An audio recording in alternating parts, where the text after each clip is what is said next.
follow me right over here. We're gonna go over a seated calf raise. What makes a seated calf raise different than a standing calf raise? Charlie's knee's bent 90 degrees.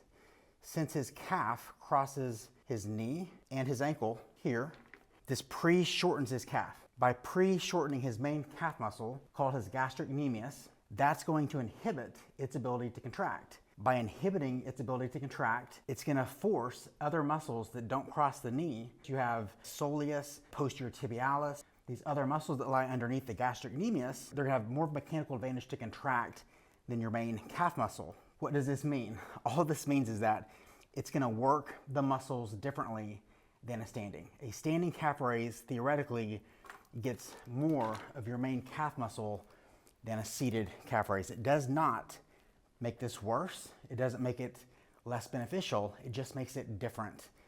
If you have listened to my ARMS program 1.0 or in the last ARMS workout, I talked about how changing joint positions alters how your bicep contracts. It's the same thing here. We're changing joint positions to alter how your calf muscles contract. And when we say calf, it's not one muscle. Your calf is a group of muscles. Your calf, like I said, is the gastrocnemius, your posterior tibialis, your plantaris, your soleus. You have all these muscles that make up this thing that we call a calf. And by changing joint positions, we can alter which ones have the greatest mechanical advantage. And so that's what we're changing here. And that's what makes this blueprint specific for you, because we are altering joint positions to change these things, to change which muscles are involved and which muscles aren't. That's what's gonna make this thing different than the thing we did last week. Now I'm gonna walk you through how to actually do this. Let's go over how to do the seated calf. So I'm gonna take my shoes off so you can see my multicolored socks, and so that I can actually show you where to position your feet on this thing. So you're gonna position your feet to where the pivot point of your foot is on the pivot point of this machine. So I'm lining up my foot so that when I come up on this thing, I am able to pivot off of this part of my foot. That's gonna maximally engage your calf, and it's gonna make sure that your feet muscles aren't overly contracting, meaning the muscles that actually attach just onto your foot. So you have to play with this a little bit. You're gonna have to position your feet front to back in different positions to make sure that you're on the pivot point of your machine. And all these machines are built a little bit different. So there's a good chance that your machine may not be the exact same as my machine. How you sit on the seat is actually kind of important. So I am positioned front to back so that my knee is directly under this pad, and then I'm gonna lower it, not too smashed down, like that's too low. So there's a little bit of space here where I can kind of still move myself around. You don't wanna smash yourself into the seat. Give yourself a little bit of room, because the only thing that makes this important is that when you come up, this thing is able to lift that thing off. And then once you have that done, you're good to go. This does not have to be smashed all the way down there. So I'm on the very top of my hip bone. My knee is just a little bit in front of the pad. I'm not positioned way out here. I will see a lot of people position themselves on this machine where their knees are way in front of this pad, or they're way back here like this, and they're like barely hanging on to this thing. So you want your knee to be to where you can barely see it if you lean over, to where it's about right here. So I've got my foot positioned on the pivot point. I've got my knee front to back positioned where you can just barely see a little bit of my knee over the pad. And that's gonna determine how far back I am into the seat, because I had to kind of maneuver myself on this bench to determine this part. Now, what are we gonna do? We're gonna make your calf control all the way down till you feel a little bit of a stretch. And then we're gonna practice the 4-step rep. You're gonna tighten your calf before you move. And then you're gonna squeeze your calf so hard that your calf lifts your heel up. And then you're gonna feel through how high can you go without losing the force on your big toe. So I'm pushing through my big toe, and right through here, I'm wanting to basically pivot to the side of my foot. I'm not gonna allow that. I'm gonna squeeze here at the top. I feel like I'm about to cramp, and I'm gonna control all the way back down. How do they do this at Crunch Fitness? Let me show you how they do this at Crunch Fitness. They get into position, and they just start moving like this.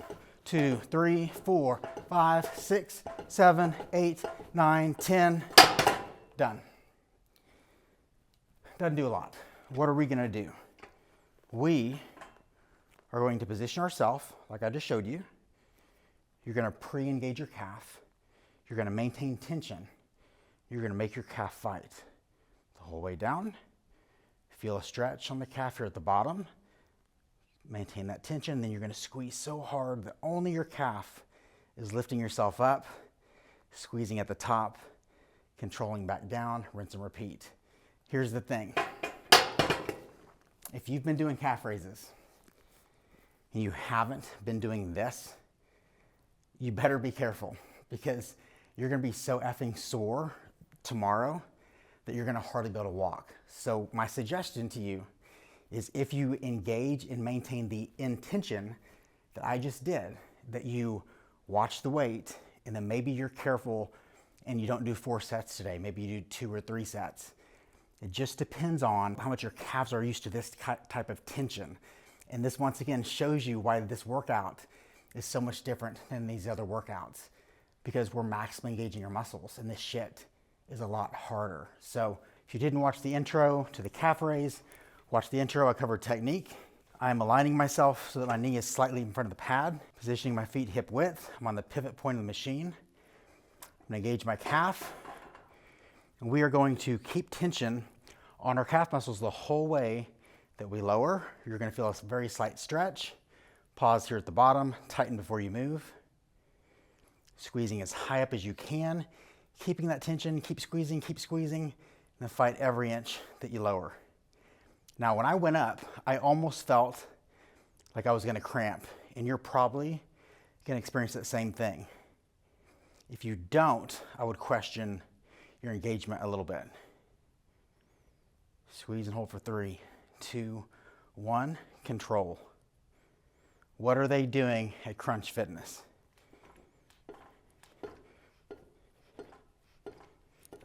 What are we doing? We're gonna engage all of these multiple calf muscles that we have, squeezing for 3, 2, 1, dramatically freaking harder. Once you start doing this, you're gonna feel such a difference in the engagement of your muscles that you're not gonna be able to go back to that mindless, just, flopping up and down, sloppy, shitty reps. One more. 3, 2, 1, rest. I want you to close your eyes, breathe. We're about to hit squats again.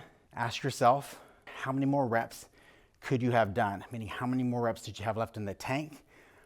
On that last set, I felt like I might have had 3 more. I'm gonna keep that same weight again for set number 2. So I am more focused today on my control and my form and trying to make this weight hard than I am how much weight I'm using. So I'm gonna implement the same things I'm talking to you guys about every single week, and that is that the weight does not matter. It's your engagement, it's your control, and it's maximizing the time that you're under tension.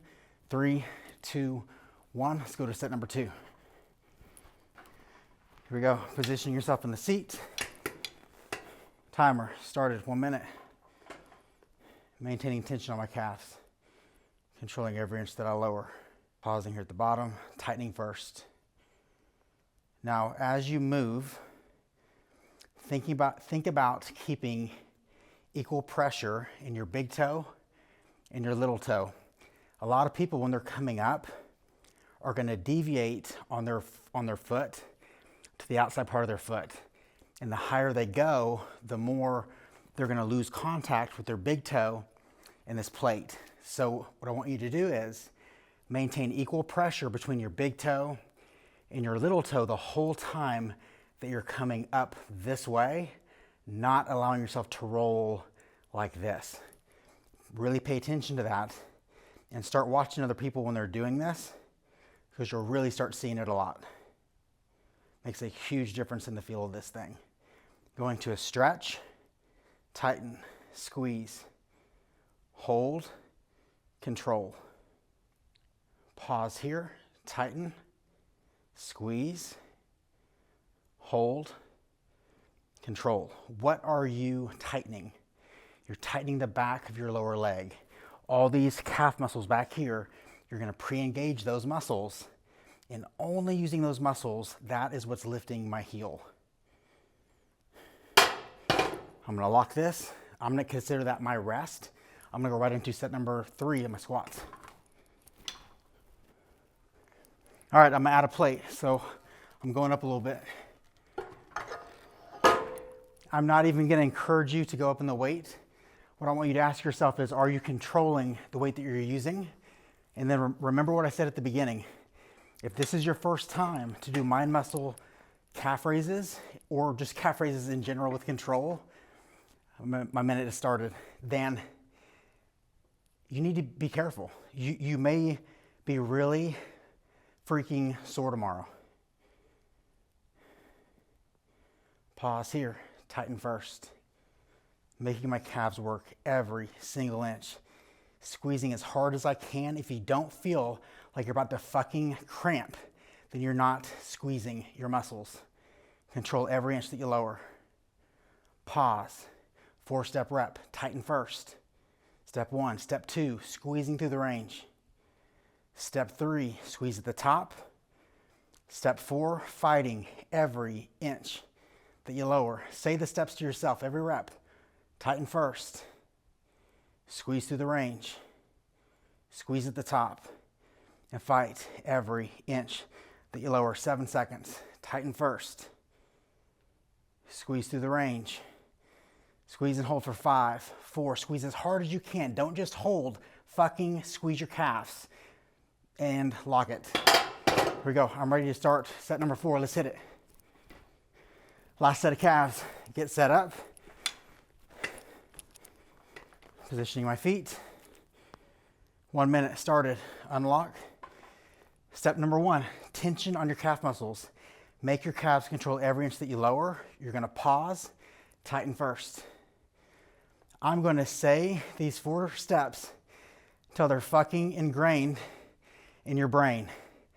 I don't repeat myself because I'm too dumb that I forgot that I just said it. I repeat myself because I know you need to hear it. Squeeze here for 3, 2, 1. Keeping that tension. What's step 1? Say it to yourself. I'm not going to say it. What's step 2? If you don't know it, then you need to go back and rewatch this video. What's step 3? If you don't know it, there's a problem. Step 4. Rinse and repeat. Tighten first. Squeeze and hold for 10, 9, 8, 7, 6. Don't just hold. Squeeze as hard as you can. 5 seconds. 4, 3, 2, 1. Let's do another one. My calves feel like they're about to freaking cramp. They're on fire. Squeezing again for 10, 9, 8, 7, 6, 5, 4. Keep squeezing. 3, 2, 1. Lock it. Round 1 complete. Let's go to our next exercise.